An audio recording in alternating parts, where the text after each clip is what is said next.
The Almanack of Naval Ravikant, Chapter 2, Episode 2, Building Judgment. This episode covers pages 111 through 124. Falsifiability least understood, but the most important principle for anyone claiming science on their side, falsifiability. If it doesn't make falsifiable predictions, it's not science. For you to believe something is true, it should have predictive power, and it must be falsifiable. I think macroeconomics, because it doesn't make falsifiable predictions, which is the hallmark of science, has become corrupted. You never have a counterexample when studying the economy. You can never take the U.S. economy and run two different experiments at the same time. If you can't decide, the answer is no. If I'm faced with a difficult choice such as, should I marry this person? Should I take this job? Should I buy this house? Should I move to this city? Should I go into business with this person? If you cannot decide, the answer is no. And the reason is modern society is full of options. There are tons and tons of options. We live on a planet of 7 billion people, and we are connected to everybody on the internet. There are hundreds of thousands of careers available to you. There are so many choices. You're biologically not built to realize how many choices there are.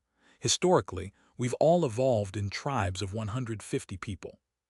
When someone comes along, they may be your only option for a partner.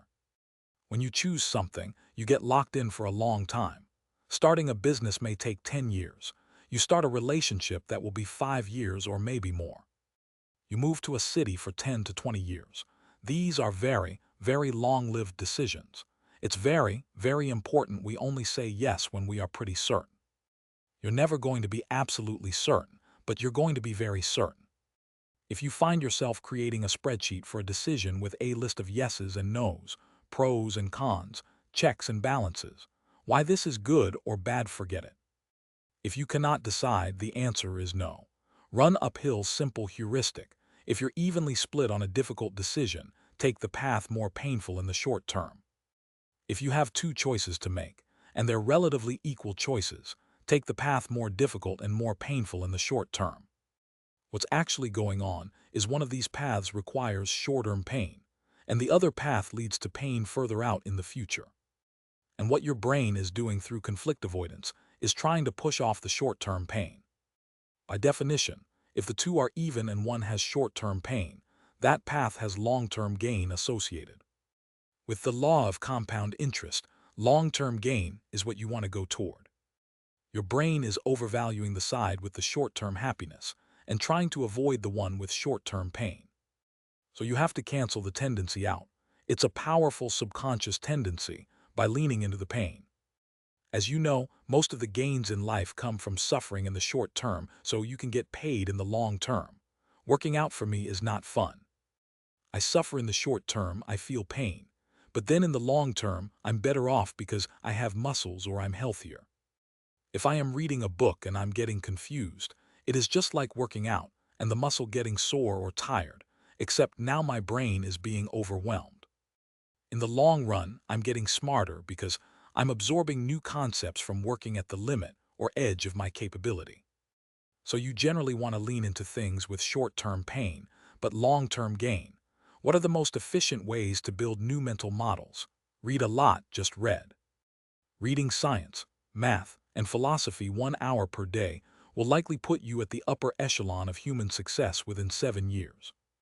Learn to love to read. Specific recommendations for books, blogs, and more are in Naval's recommended reading section.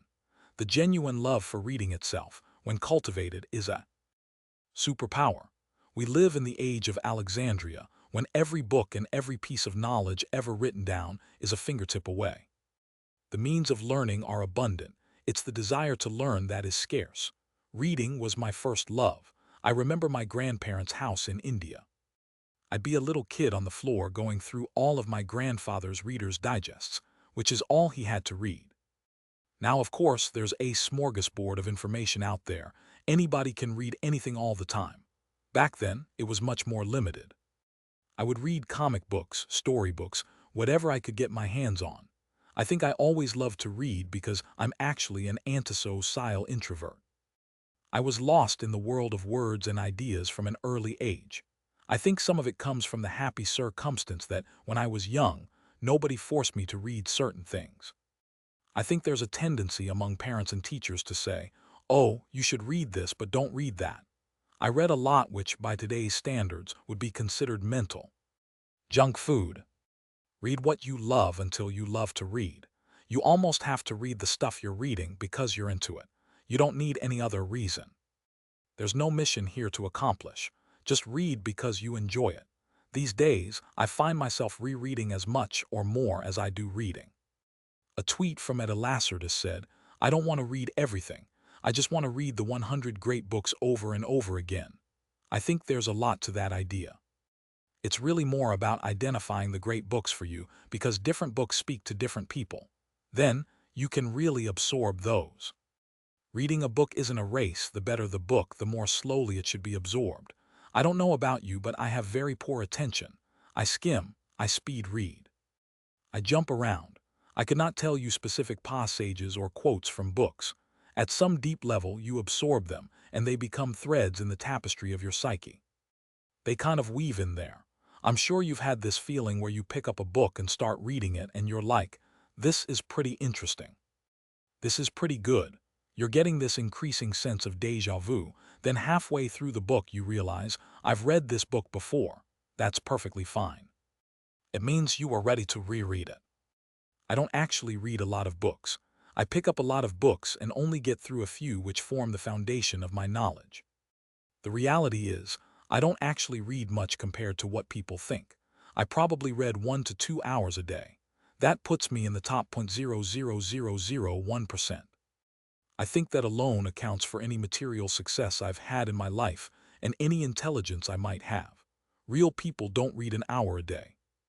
Real people, I think, read a minute a day or less. Making it an actual habit is the most important thing. It almost doesn't matter what you read. Eventually, you will read enough things, and your interests will lead you there, that it will dramatically improve your life.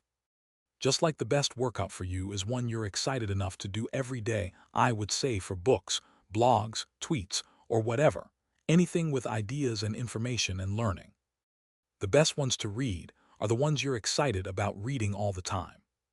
As long as I have a book in my hand, I don't feel like I'm wasting time. Charlie Munger, everyone's brain works differently. Some people love to take notes. Actually, my note-taking is Twitter. I read and read and read. If I have some fundamental, insight or concept, Twitter forces me to distill it into a few characters.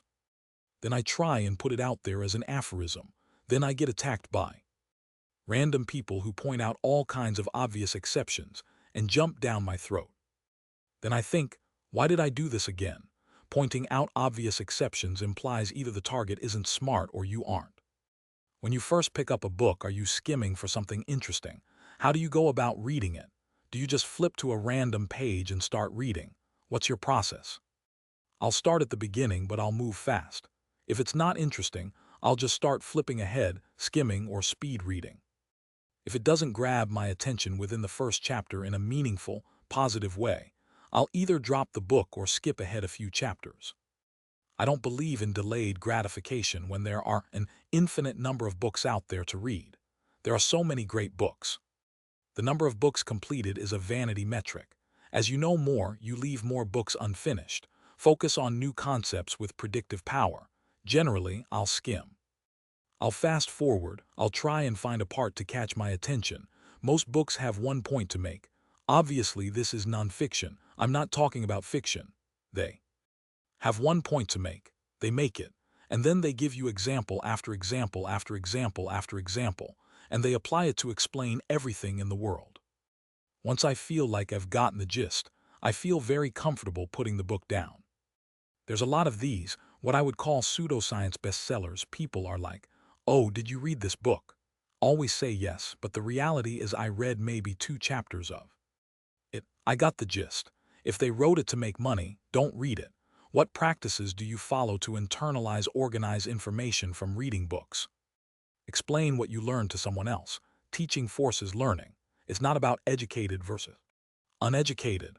It's about likes to read and doesn't like to read. What can I do for the next 60 days to become a clearer, more independent thinker? Read the greats in math, science, and philosophy. Ignore your contemporaries and news. Avoid tribal identification. Put truth above social approval. Study logic and math, because once you've mastered them, you won't fear any book. No book in the library should scare you. Whether it's a math, physics, electrical engineering, sociology, or economics book, you should be able to take any book down off the shelf and read it. A number of them are going to be too difficult for you. That's okay, read them anyway. Then go back and reread them and reread them. When you're reading a book and you're confused, that confusion is similar to the pain you get in the gym when you're working out. But you're building mental muscles instead of physical muscles. Learn how to learn and read the books. The problem with saying just read is there is so much junk out there. There are as many different kinds of authors as there are people. Many of them are going to write lots of junk. I have people in my life I consider to be very well read who aren't very smart. The reason is because even though they're very well read, they read the wrong things in the wrong order. They started out reading a set of false or just weakly true things, and those form the axioms of the foundation for their worldview. Then when new things come, they judge the new idea based on a foundation they already built. Your foundation is critical.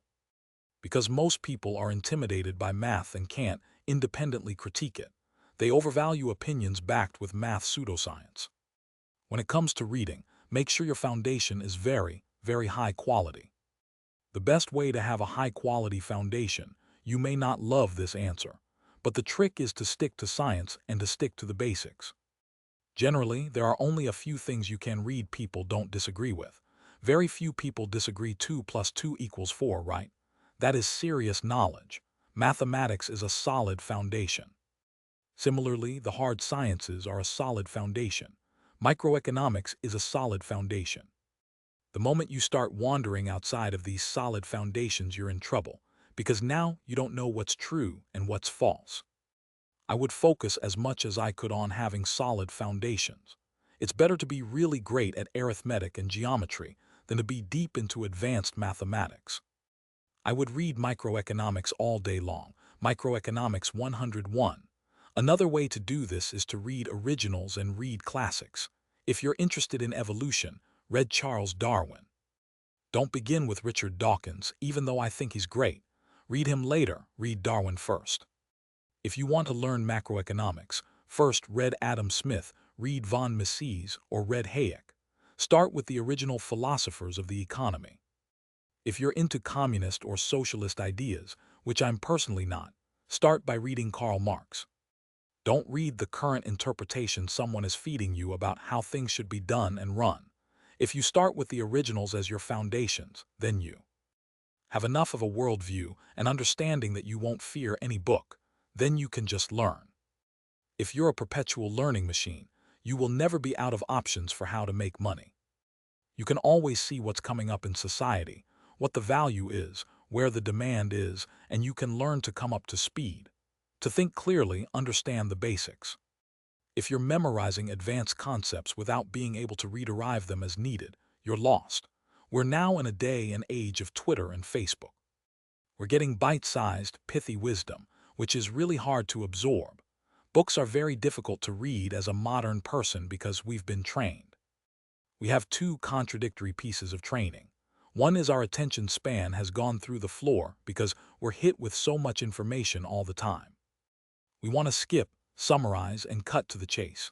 Twitter has made me a worse reader but a much better writer. On the other hand, we're also taught from a young age to finish your books. Books are sacred. When you go to school and you're assigned to read a book, you have to finish the book. Over time, we forget how to read books. Everyone I know is stuck on some book. I'm sure you're stuck on something right now. It's page 332. You can't go any further, but you know you should finish the book. So what do? You give up reading books for a while. For me, giving up reading was a tragedy. I grew up on books. Then I switched to blogs. Then I switched to Twitter and Facebook. And I realized I wasn't actually learning anything. I was just taking little dopamine snacks all day long. I was getting my little 140-character burst of dopamine. I would tweet, then look to see who retweeted my tweet. It's a fun and wonderful thing, but it's a game I was playing. I realized I had to go back to reading books. I knew it was a very hard problem because my brain had now been trained to spend time on Facebook, Twitter, and these other bite-sized pieces. I came up with this hack where I started treating books as throwaway blog posts or bite-sized tweets or posts. I felt no obligation to finish any book. Now, when someone mentions a book to me, I buy it. At any given time, I'm reading somewhere between 10 and 20 books. I'm flipping through them. If the book is getting a little boring, I'll skip ahead. Sometimes, I start reading a book in the middle because some paragraph caught my eye. I'll just continue from there, and I feel no obligation whatsoever to finish the book. All of a sudden, books are back into my reading library. That's great because there is ancient wisdom in books. When solving problems, the older the problem, the older the solution. If you're trying to learn how to drive a car or fly a plane, you should read something written in the modern age because this problem was created in the modern age and the solution is great in the modern age. If you're talking about an old problem like how to keep your body healthy, how to stay calm and peaceful, what kinds of value systems are good, how you raise a family, and those NDS of things, the older solutions are probably better. Any book that survived for 2,000 years has been filtered through many people. The general principles are more likely to be correct. I wanted to get back into reading these sorts of books. You know that song you can't get out of your head. All thoughts work that way. Careful what you read. A calm mind, a fit body, and a house full of love. These things cannot be bought, they must be earned.